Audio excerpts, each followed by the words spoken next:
ধন্যবাদ সবাইকে।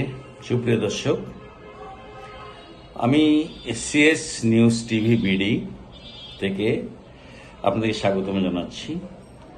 আসলে দেশের অবস্থা এমন একটা পর্যায়ে এখন চলছে যাতে অনেকের ভিতরে একটা ভয় ভীতি কাজ করছে। মানুষ মনে করছে কি হবে কি হবে না।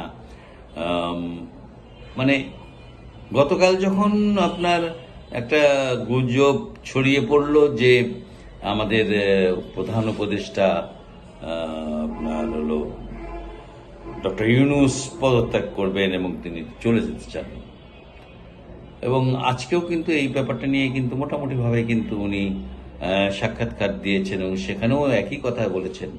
আসলে তিনি যাওয়াটা যেমন কঠিন, আসাটা কিন্তু বেশ সহজ। উনি এসেছেন, তাকে স্বাগত জানিয়ে আনা হয়েছে।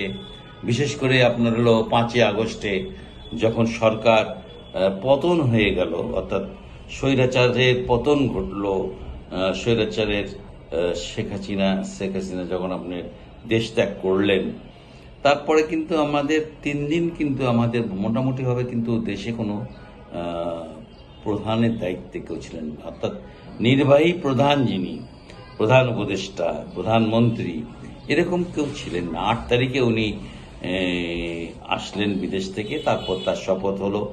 শপথের পর থেকে আমরা অনেক কিছুই আশা করেছিলাম। আমরা কিন্তু সত্যি কথা বলতে কি, এই দেশটা আমরা যারা থাকি আমাদের ভিতরে কিন্তু একটা বিশাল, মানে বলতে পারেন যে বিশাল একটা আশা আমাদের থাকে সবসময় যে এই দেশটা সুন্দর হবে, অত্যন্ত সুন্দর একটা দেশ, যে দেশটা নিজের পায়ে দাঁড়াচ্ছে। আমরা কিন্তু নিজের পায়ে দাঁড়িয়ে গেছি একদম। বলতে পারেন যে আমাদের সবাই পরিশ্রম করতে জানে। এদেশের রিক্সাওয়ালা বলেন, ভ্যানওয়ালা বলেন, আপনি দোকানদার বলেন, ট্রেড ব্যবসা যারা করে, কিংবা যারা শিল্পপতি, এদের থেকে শুরু করে একদম নিচু নেমে আসেন, আপনি একদম নিচে যদি ইয়ের কথাও বলেন, আপনার হলো যারা অটো রিক্সা চালায় কিংবা সিএনজি অটো রিক্সা চালায়, তারা কিন্তু ভালো টাকা কামাই করে। এই যে দেশে একটা অর্থনৈতিক যে স্বাভাবিক একটা অর্থনৈতিক গতি, এই গতিটা বেশ ভালোই, কিন্তু আমাদের এই ইনকামের টাকাগুলো কিন্তু ব্যাংক থেকে চুরি হয়ে গেছে। জানেন যে ব্যাংক 7টা ব্যাংক থেকে কিন্তু টাকা চুরি করে নিয়ে এস আলম গ্রুপ পকার পার। মানে এই একটা দেশ, যে দেশ থেকে টাকা চুরি করতেও সময় লাগে না, যে দেশ থেকে টাকা পাঠাতেও সময় লাগে না, যে দেশ থেকে ধনীরা আপনার কানাডার মতো জায়গায় গিয়ে বেগম পাড়া বানায়, সেই দেশে বসবাস করি আমরা। আমাদের কিন্তু দুঃখ অনেক, একেবারে যে দুঃখ নেই তা না, অনেক দুঃখ আমাদের। সেই দুঃখগুলো কিন্তু এই সব ব্যাপার নিয়ে। একটা দেশের আজকে স্বাধীন হয়েছে, সে 1971 সালে 16ই ডিসেম্বর আমরা বিজয় দিবসে বিজয় লাভ করেছি। আজকে 2025 সাল। আপনি চিন্তা করতে পারেন কত বছর একটা দেশের সাবালক হতে কত বছর লাগে। যদি আপনি সিঙ্গাপুরের কথা বলেন, সিঙ্গাপুর 1965 সালে সিঙ্গাপুরের অবস্থা খুব খারাপ ছিল। 1965 সালে যখন সেখানকার যে রাষ্ট্রপ্রধান ক্ষমতায় আসলেন, তিনি রাতারাতি একটা দেশকে বদলাননি, কিন্তু চেষ্টা করছেন এত দ্রুত যে সিঙ্গাপুর এখন বিশ্বের যে কোনো দেশকে আপনি হলো মানে চ্যালেঞ্জ করতে পারে। মালয়েশিয়ার যদি আপনি কথা বলেন, তাহলে মাহাতির মোহাম্মদের কথা বলতে পারেন। তিনি দেশটাকে কিভাবে সাজিয়েছেন, মাছ ধরার দেশ, মাছ বিক্রি করতো তারা। আর আমাদের দেশে সব আছে, গ্যাস আছে, তেল আছে, কয়লা আছে, এমন কোনো মিনারেলস নাই যা এই দেশে নেই। কিন্তু আমাদের দেশে মানুষ নেই। মানুষ বলতে আমি বুঝাচ্ছি যারা এই দেশটাকে সুন্দরভাবে শাসন করে একটা নতুন জাতিকে নতুন কিছু উপহার দেবে, সে ধরনের লোক নেই। সব চুরি করার লোক। হ্যাঁ, চুরি করে টাকা পাচার করে, নিজের ছেলে মেয়ে বউ বাচ্চাকে সব পাঠিয়ে দেয় বিদেশে। নিজে দেশে থাকে, টাকা পয়সা কামাই করে। কত নেবেন এরকম লোক? এদেশে কিন্তু আরেকটা শ্রেণী আছে, তারাও কিন্তু এভাবে এখানে টাকা কামাই করে আর ইন্ডিয়াতে পার করে দেয়। তাদের ছেলে মেয়ে ইন্ডিয়ায় থাকে। আবার মুসলমানদের ছেলে মেয়ে যাদের, তারা আমেরিকা, কানাডা, ইউরোপের বিভিন্ন দেশে থাকেন। কিন্তু এই যে টাকা পার করা, দেশের এত টাকা পার হয়ে যাচ্ছে, তারপরেও যে একটা দেশ টিকে আছে, এটাকে আপনি কি বলবেন? এটা কি ঐশ্বরিক ব্যাপার নয়? আপনাকে কি উপরওয়ালা সাহায্য করছে না?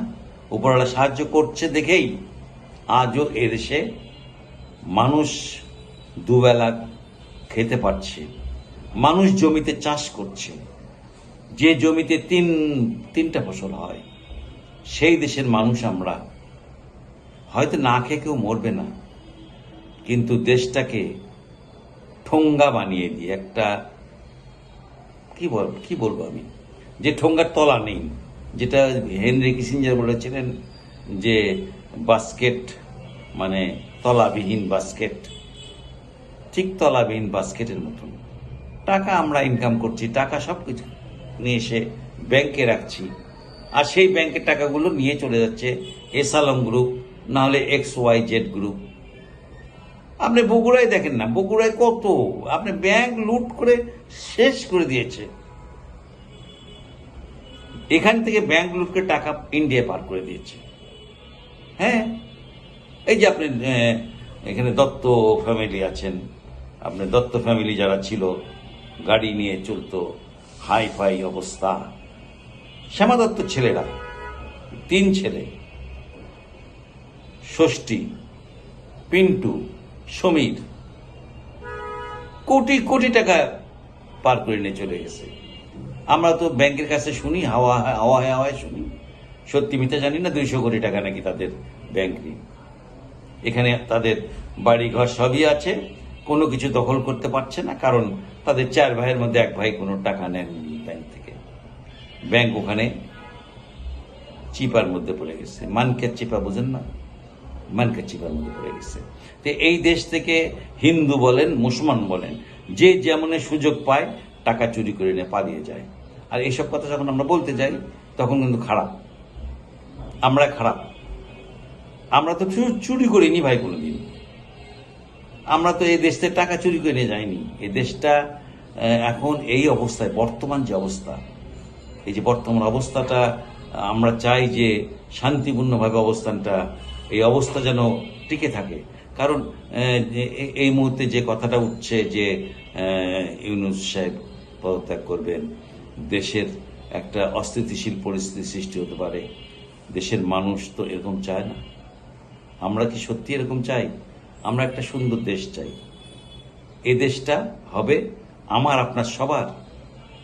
সেখানে কারো বাড়াবাড়ি করলে চলবে না। বাড়াবাড়ি করতেছে কারা? বাড়াবাড়ি করতেছে ওই শ্রেণী যারা টাকা নিয়ে বিদেশে পাচার করে দিচ্ছে। আসলে এই ব্যাপারটাকে খুব সিরিয়াস নিতে হবে। এদেশ থেকে টাকা পাচার হবে না, বিশেষ করে ব্যাংকের টাকা। কেন এমডি বলে দিবে যে আপনি টাকা দিয়ে দেন? ইউসিবি ব্যাংকের একটা ঘটনা আমি জানি, এরকম এমডি, সে তখনকার এমডি 4 কোটি টাকা একজনকে দিতে বলছে কোনো ইয়ে ছাড়া, যে কারণে ব্যাংকের ম্যানেজারের চাকরি চলে গেছে। এই তো হলো অবস্থা। এরকম অনেক ব্যাংকই আছে যে ব্যাংকগুলো টাকা আপনার হলো, ইউসিবি ব্যাংক যদি এখনো খুবই ভালো পজিশনে আছে, কিন্তু এই যে ব্যাংক থেকে টাকাগুলো পাচার হয়ে যাচ্ছে, এদেরকে আটকাতে হবে, না হলে ভবিষ্যতে আমাদের জন্য খুব খারাপ একটা অবস্থা সৃষ্টি হবে। আর দেশের বর্তমান অবস্থাটা স্থিতিশীল হোক, আমরা আপনারা সবাই ভালো থাকি।